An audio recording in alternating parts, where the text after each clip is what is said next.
ისინი ისრაელში ჩამოვიდნენ ირანული დიასპორის სხვადასხვა კუთხიდან, რომლებსაც აერთიანებს ისლამური რესპუბლიკისადმი ოპოზიცია და რწმენა, რომ ისრაელები და ირანელები უნდა იყვნენ მოკავშირეები და არა მტრები. თელ-ავივში გამართულ შეკრებაზე ირანული ოპოზიციის დელეგაციის წევრებმა და ღონისძიების ორგანიზატორებმა წარადგინეს ხედვა, რომელიც ეფუძნება საერთო ისტორიას, რომელიც 200 წელზე მეც ითვლის.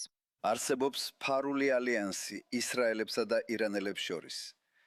ეს ყოველთვის არ არის თვალსაჩინო, მაგრამ ჩვენ საერთო წარსული გვაქვს, რადგან ქორეშ დიდი, ირანელი ერის მამა, ასევე პირველი სიონისტი და ებრაელი ხალხის განმათავისუფლებელია.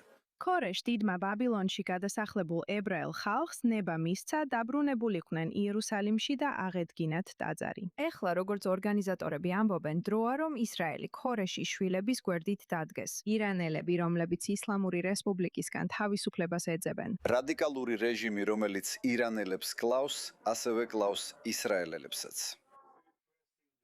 ის ავიწროებს ირანის ხალხს და აშენებს ტერორის რგოლს ისრაელის გარშემო. და ჩვენ შეგვიძლია გადავცეთ გზავნილი, რომ ისრაელის შვილები და კიროსის შვილები ერთიანნი არიან და ერთად დგანან უსამართლობის წინააღმდეგ. მაგრამ ეს დელეგაცია ისრაელს მხოლოდ როგორც პოლიტიკურ მოკავშირეს არ უყურებს. ის ასევე სწავლობს მოძრაობას, რომელმაც დააარსა ებრაული სახელმწიფო და სვამს კითხვას. შესაძლებელია თუ არა მისი მეთოდების ირანისთვის მორგება. ისინი ამ იდეას ირანულ სიონიზმს უწოდებენ.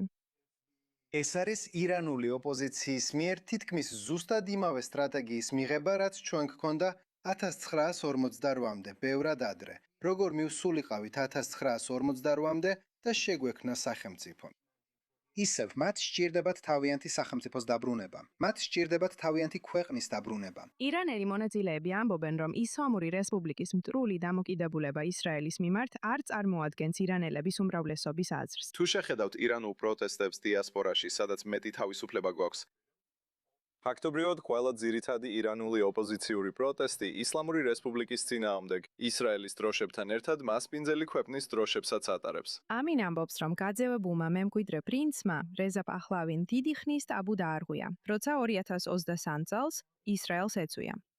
ბევრი ადამიანი ფიქრობს, რომ ირანელებს ისრაელი არ უყვართ და თითქოს ჩვენ ვერ უგებთ ერთმანეთს, მაგრამ მან ეს გააკეთა იმის საჩვენებლად, რომ ის და ყველა ირანელი კვინც მას უჭერს მხარს, არ ფლის ისრაელს ჩვენს მტრად. ირანელი აქტივისტი ლილი მუ ამბობს, რომ ორ ხალხს შორის ურთიერთობა თეირანის მხრიდან 4 ათეულ წელზე მეტხანს გაგრძელებულ მტრულ დამოკიდებულებასაც გადაურჩა. ჩვენ ვართ ირანელთა კოლექტივი დიასპორიდან, სადაც ვცდილობთ ავაშენოთ პოზიტიური სამოქალაქო ხიდი ირანელებსა და ისრაელელებს შორის და გამოვიყენოთ შესანიშნავი და წარმატებული სიონისტური გეგმა ქვეყნის ასაშენებლად. ამ დელეგაციისთვის მთავარი გზავნილია, რომ ისრაელი და ირანი არ არიან განძირულნი მტრობისთვის და რომ ის ალიანსი, რომლის შექმნასაც მომავალში იმედოვნებენ, შეიძლება დაიწყოს დღეს ხალხებს შორის კავშირებით. ეს 2.5 წლის ბმა არ გატეხილა, არ გაწყვეტილა, უბრალოდ დაძაბულობის ქვეშაა და როგორც კი